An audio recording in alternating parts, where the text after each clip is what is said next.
Ahora que ya podemos insertar datos en la lista, pasemos a la siguiente etapa, que sería resolver los otros tres. Podríamos intentar buscar un elemento por su índice. Sin embargo, observemos que este paso ya va a ser sumamente rápido. Dice que nos dan un elemento como referencia, un ítem, y tenemos que decir en qué índice se encuentra. Vamos a ver rápidamente el código que ya tenemos. Aquí está. Bien, pues observemos nuestro método auxiliar get.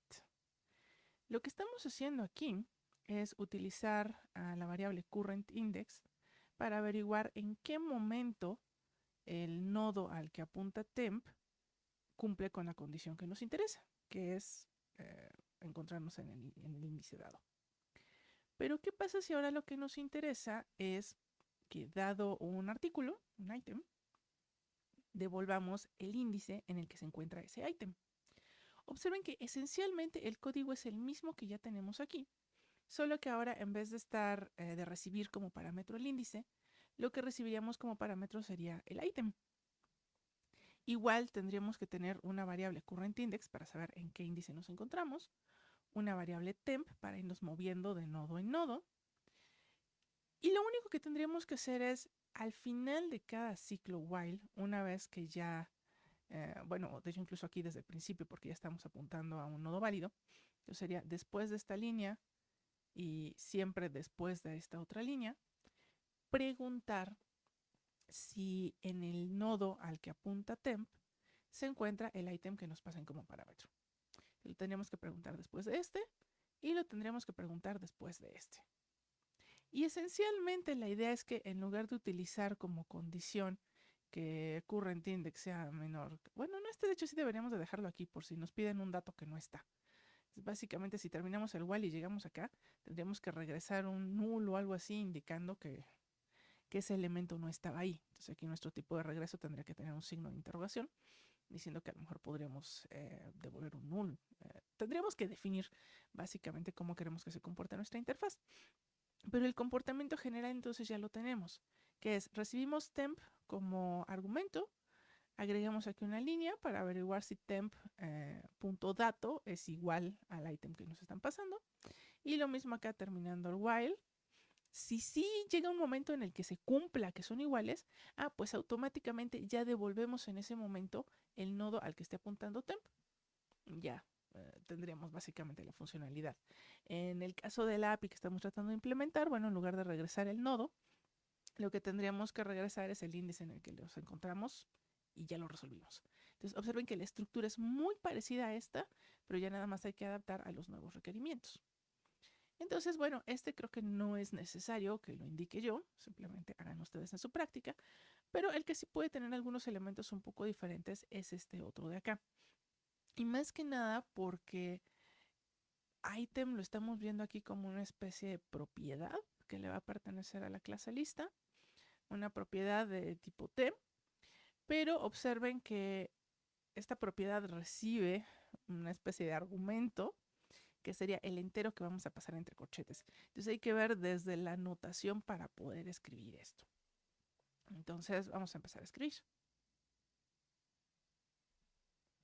Vamos acá a nuestro código.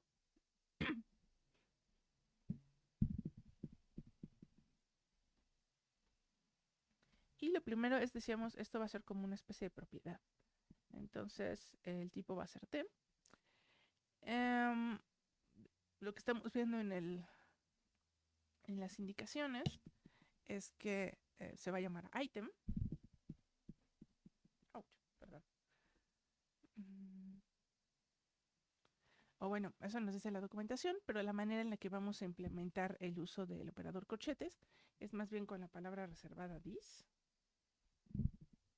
Y ahora sí, entre los corchetes vamos a indicar que vamos a recibir un entero.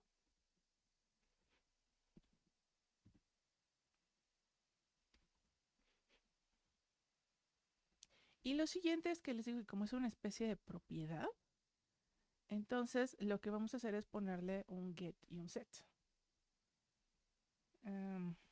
Función get.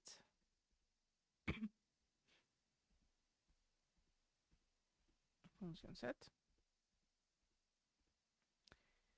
Y aquí, pues básicamente la idea es que vamos a poder utilizar los corchetes para los dos usos de siempre. Poder acceder al elemento en la posición I y asignarle un valor o leer el valor que se encuentra en la posición I. Curiosamente, como ya tenemos este método auxiliar, pues en realidad ya va a ser bastante fácil de implementar. Observen que aquí ya tenemos nuestra guarda para ver que el índice sea válido, y que realmente haya un dato ahí. Entonces, simplemente podemos utilizarlo y mandar llamar get the index. Ahora, lo que sabemos es que nuestro método auxiliar devuelve un nodo, y aquí lo que tenemos que regresar es el dato de tipo T.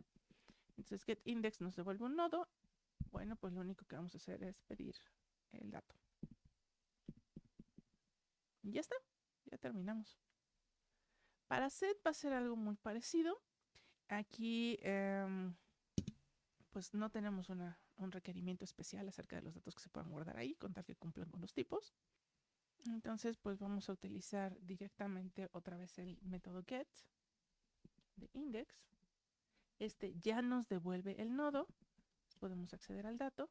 Y lo que vamos a hacer es, pues ahora utilizar el setter del atributo dato del nodo doble y podemos utilizar entonces el símbolo igual para que se mande a llamar su setter. Una última nota nada más aquí acerca de los warnings que nos suele mandar C#. En este caso, bueno, getIndex, nosotros quisiéramos acá arriba que siempre devolviera un nodo doble, y de hecho lo estamos garantizando con este if. Pero recordemos que temp.siguiente, cuando creamos el nodo, le tenemos que poner que podría ser null por el instante en el que estamos creando el nodo doble. Entonces acá nos va a decir básicamente que esto puede ser null. Entonces, una manera de arreglar eso sería poner el signo de interrogación. Aunque sabemos que en realidad no nos va a devolver null. Bueno, esta sería una manera rápida de arreglarlo.